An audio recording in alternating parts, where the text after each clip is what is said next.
Assalamualaikum warahmatullahi wabarakatuh. Alhamdulillahi rabbil alamin wa bihi nasta'inu ala umuri dunya waddin. Allahumma salli wa sallim ala sayyidina Muhammadin sayyidil mursalin wa ala alihi wa ashabihi ajma'in. Hamba Allah muslimin musliman al-akifin wal-akifati rahimakumullah. Puji tak terhingga kepada Allah Azza wa Jalla yang senantiasa memberikan secara percuma tanpa mesti kita bayar, yaitu rahmat dan nikmatnya yang tiada tara. Baik nikmat itu al-ijad, nikmat di mana kita dijadikan oleh Allah. Padahal kalau kita tidak dijadikan juga boleh, kita tidak diciptakan juga boleh. Kalaupun diciptakan, dijadikan kita oleh Allah, sekiranya kita bukan manusia juga boleh. Sekiranya Allah menciptakan kita, kita bukan manusia, mungkin kita binatang, mungkin kita tumbuhan, mungkin kita berbentuk makhluk yang lain juga boleh, karena itu semuanya hak Allah.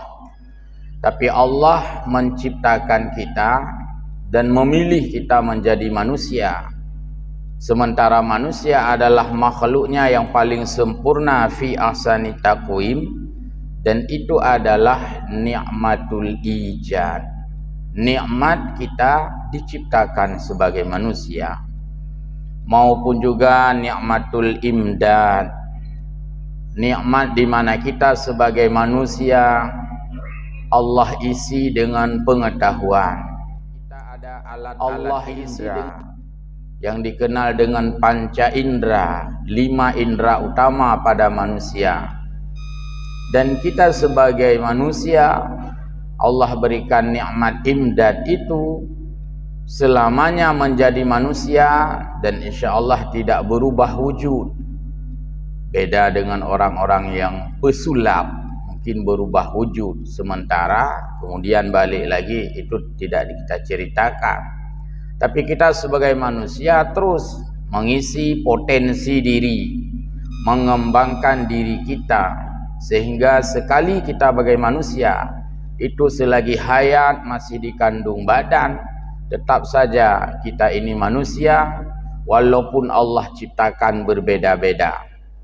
Dan juga salah satu dari kuasa Allah, miliaran umat manusia yang hari ini masih mendiami bumi ini, sementara yang lainnya sudah kembali, satu pun tidak memiliki pada diri kita ini yang persis sama, hanya sama 100%.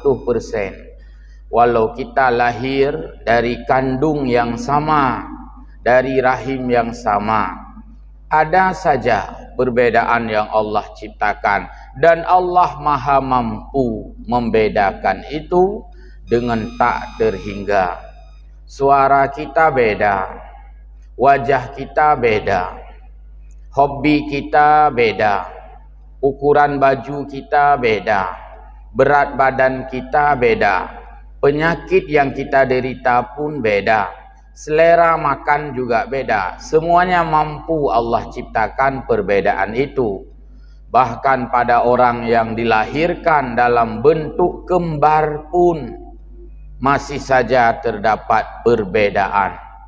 Minimal kalaulah sama dan mirip wajahnya, berbeda sedikit suaranya.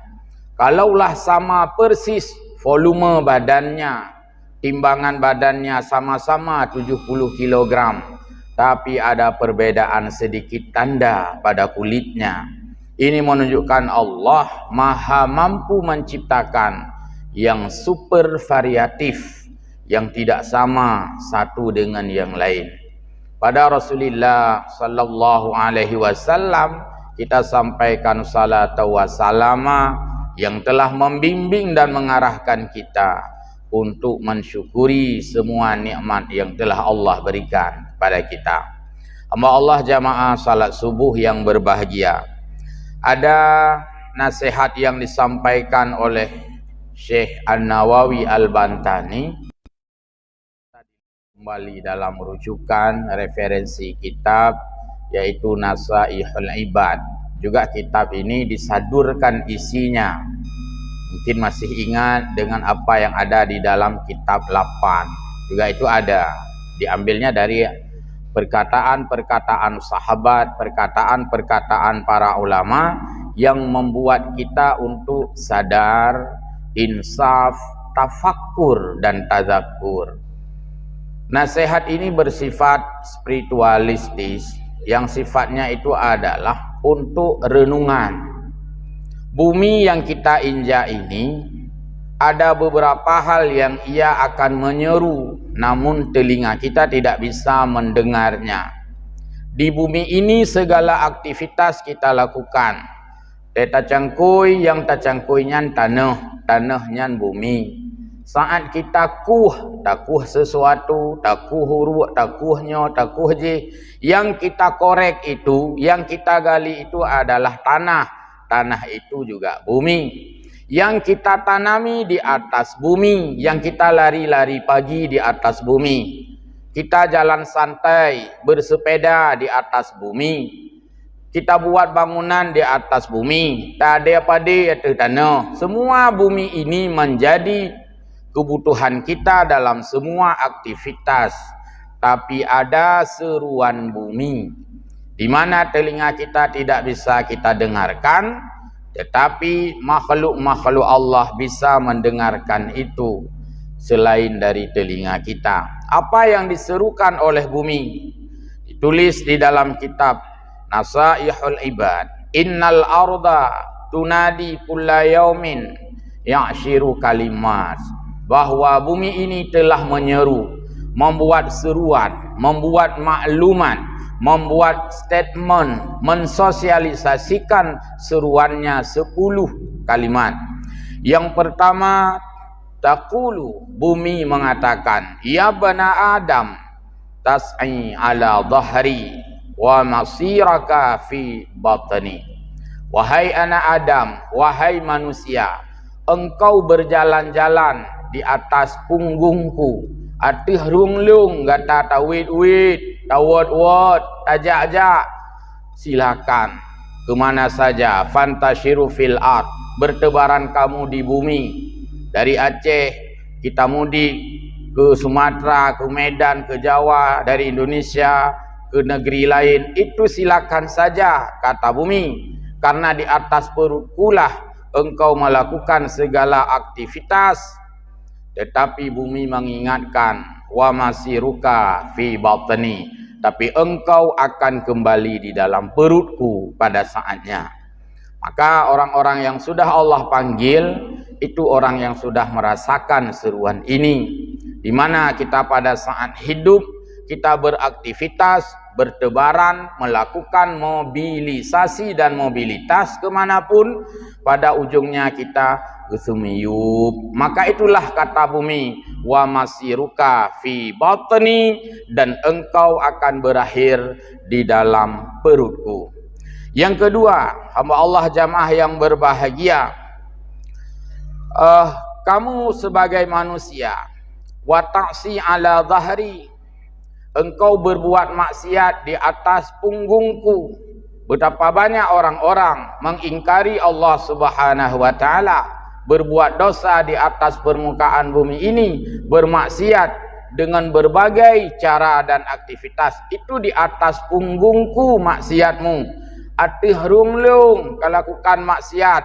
Tapi bumi mengatakan, wa tu'adzibu fi batni, tapi di dalam perutku itu engkau akan merasakan azab. Hamba Allah yang berbahagia. Yang ketiga, bumi menyeru, wa tadhuka ala dhahri wa tabki fi batni.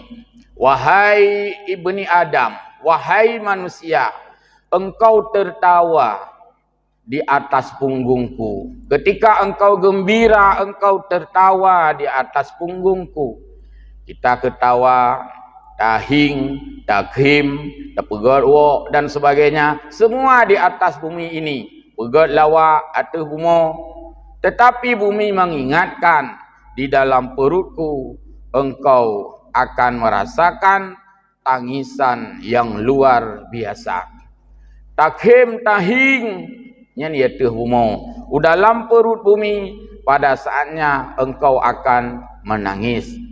Yang selanjutnya bumi menyampaikan seruan kepada kita. Wa tafrahu ala dhahri wa tahzan fi batni. Engkau bergembira, engkau bahagia, engkau senang, engkau ceria, engkau enjoy, engkau fresh. Semua itu di atas punggungku kamu lakukan.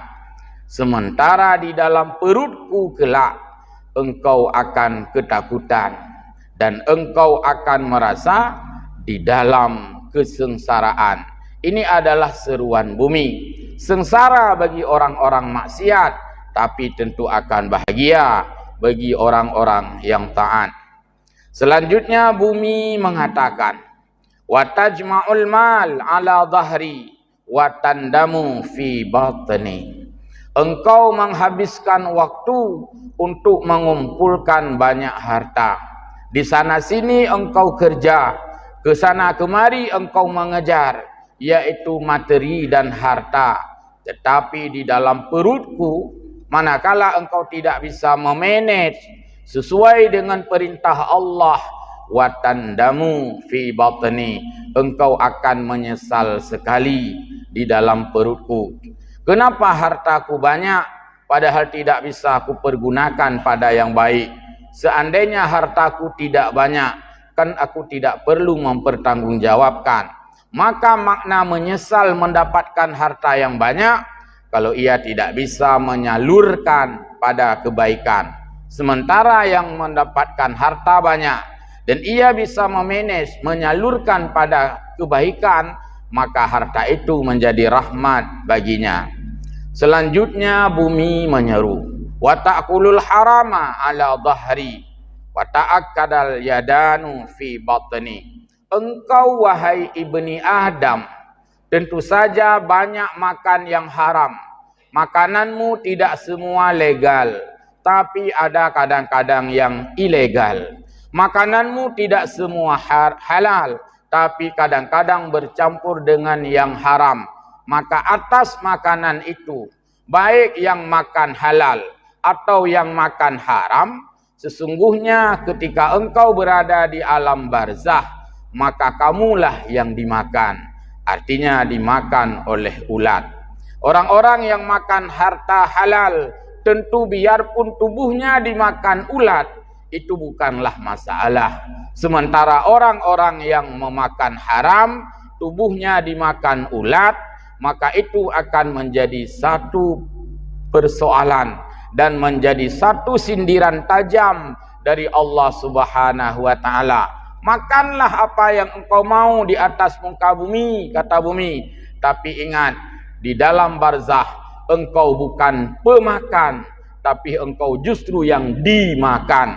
Kalau di atas permukaan bumi engkau memakan orang lain, tapi di alam perutku, di dalam bumi, di dalam barzah, engkau bukan dimakan oleh orang lain, tapi malah engkau dimakan oleh ulat.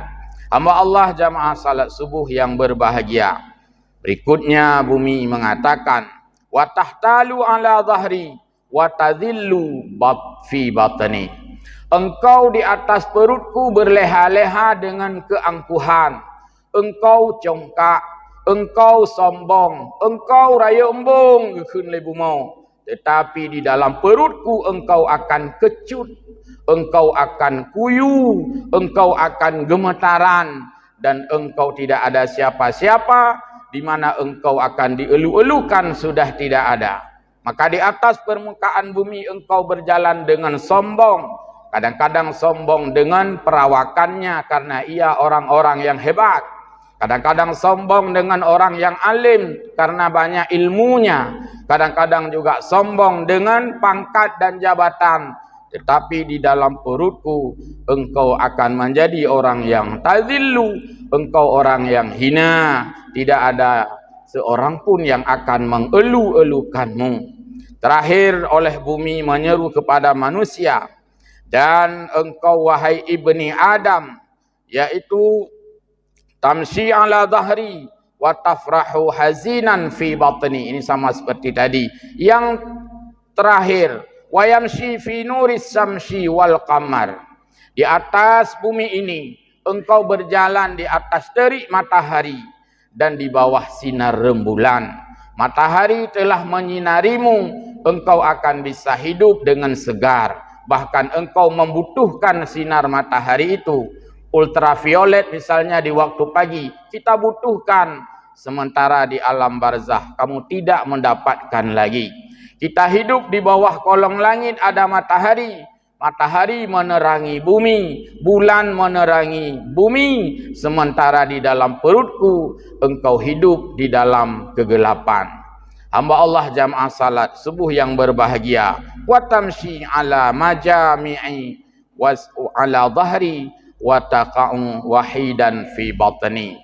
Yang ke-10 bumi mengatakan, engkau di atas perut, engkau di atas punggungku, tentu saja senantiasa berkumpul dengan orang-orang. Engkau punya kolega, engkau banyak kawan. Kadang-kadang kita berkumpul di warung kopi, kadang-kadang kita membuat perkumpulan secara reuni, kadang-kadang kita berkumpul di tempat permainan. Silakan kata bumi, tapi di dalam perutku wataqa'u wahidan, engkau akan tinggal seorang diri. Reunimu tidak akan mengikutimu, kawan-kawanmu tidak akan menemanimu, siapapun. Maka engkau selalu ramai di tengah-tengah manusia di atas perutku, tapi kasihan sekali engkau akan sendirian di dalam perutku. Ini adalah seruan bumi untuk menyadarkan kita bahwa situasi di dalam bumi, artinya di dalam alam barzah, akan berbeda dan sangat kontras dengan keadaan kita di atas permukaan bumi, dan itu benar-benar berbeda. Bagi orang-orang yang amalannya baik, bagi orang yang akhlaknya baik, bagi orang yang imannya terpelihara, insya Allah dia akan tetap terang di alam barzah. Walaupun bumi mengatakan perutku adalah tempat yang gelap, tapi orang-orang yang berilmu dan beramal, baginya tetap akan terang. Bahkan kita mendoakan diputerang kubur oleh Allah Ta'ala. Bahkan menjadikan kuburan yang sempit itu malah menjadi luas bagi dia. Sehingga di dalam konteks salat jenazah, bahkan setelah salat jenazah, kita mendoakan jenazah itu, yaitu dengan doa beluah kubur. Allahumma ja'al qabrahu, Allahumma ja'al qabraha raudatan min riyadil jannah. Artinya, ya Allah, kubur itu memang sempit, hanya beberapa ukurannya saja, beberapa diameternya saja, beberapa jarak dan luasnya, tetapi jadikanlah kubur yang sempit itu bagi orang-orang yang beriman dan beramal yang saleh. Kubur itu malah menjadi luas, bahkan ia merasakan di sana sebagaimana syurganya. Wala taj'al qabrahu wala taj'al qabraha wala taj'al qabrahum, dan janganlah kiranya engkau jadikan kubur dia itu, laki-laki atau perempuan atau secara jamak, hufratan min hufarin niran. Ya Allah, jangan engkau jadikan kubur ini lubang neraka, padahal di atas bumi dia itu hidup di dalam lampu yang terang. Walaupun di alam barzah tidak ada lampu, tidak ada prabayar di sana, tetapi semoga ya Allah jangan engkau jadikan lubang neraka. Ini artinya bahwa kuburan itu sempit tapi bisa luas bagi orang-orang yang taat. Kuburan itu gelap tapi bisa terang bagi orang-orang yang taat. Kuburan itu sendirian, hanya personal, sendiri kita, tidak ada kawan, tapi bisa menjadi ramai bagi orang-orang yang taat. Kuburan itu tempat yang menyiksakan, tapi bisa menjadi rahmat, bisa menjadi kesenangan bagi orang-orang yang taat. Kuburan itu jauh ditakuti oleh orang. Hana mandum katanya behe je abak kubu. Hana ladum ngau urang behe, tapi tak juga abak kubu nyan yang baik. Hana mandu urang behe. Tapi bagi orang-orang yang beramal saleh, maka kuburan yang ditakuti oleh orang, walaupun di bawah predatory yang iup bak meria, iup bak san jadi hana saja paling hanya pada hari pemakaman, tapi dia tetap tidak menakutkan sendirian di sana. Ini sebagai tazkirah, sebagai peringatan yang disampaikan oleh bumi untuk menimbulkan sebuah keinsafan dan kesadaran bagi kita semua. Keberadaan kita di alam barzah tidak pernah mungkin dipungkiri. Artinya semua kita akan merasakan itu. Tetapi apa yang ada di balik alam barzah itu, di sana ada kepastian-kepastian yang wajib kita imani. Siksa kubur tidak bisa kita lihat, karena belum ada orang meninggal hari ini bangkit dan berdiri lalu berpidato. Ai kacau mik tak kena, ilung kali meninggal, napu guna pegah pengalaman. Itu belum pernah terjadi. Walaupun ada, kadang-kadang itu hanya sebatas isu atau sebatas hoax. Nah, orang meninggal, kau dia belum gemat mik ya cerita pengalaman. Nyahana. Karena mati kita itu hanya sekali dan kita akan hidup itu nanti summa yuhyikum, itu hari kiamat semua. Maka oleh karena demikian, mengingat tidak ada pengalaman orang yang meninggal yang bisa bercerita bagaimana ia merasakan di alam barzah teman-teman kita hari ini, maka kita imani siksa kubur itu ada. Dan juga kita bisa merasakan dan mengimani bahwa kesenangan di alam barzah juga ada. Sehingga itu diperlihatkan pada saat orang-orang mau meninggal, sebagaimana para sahabat banyak menuliskan di dalam kitab-kitab yang disebutkan oleh para ulama, bahwa orang-orang ketika naz'ah itu naz'ah, susah diucapkan naz'ah, yang mengatakan nada. Padahal naz'ah bahasa Arab, naz'on artinya dalam keadaan nada. Kita diperlihatkan dua. Orang-orang yang taat amal salih diperlihatkan syurga oleh Allah Subhanahu wa taala sehingga dia dalam keadaan tersenyum. Dan orang-orang yang penuh dengan maksiat diperlihatkan neraka, maka penuh dalam kondisi horor, dan itu tidak bisa kita rasakan lagi, hanya orang tersebut yang bisa merasakan. Karena itulah maka orang yang dalam keadaan naz'ah sunat oleh kita yang berada di sekelilingnya menghantarkan orang itu dengan laqinu mautakum bila ilaha illallah. Kita antar orang-orang yang naz'ah itu dengan mengucapkan talqin, artinya la ilaha illallah, tapu intat bahasa Aceh.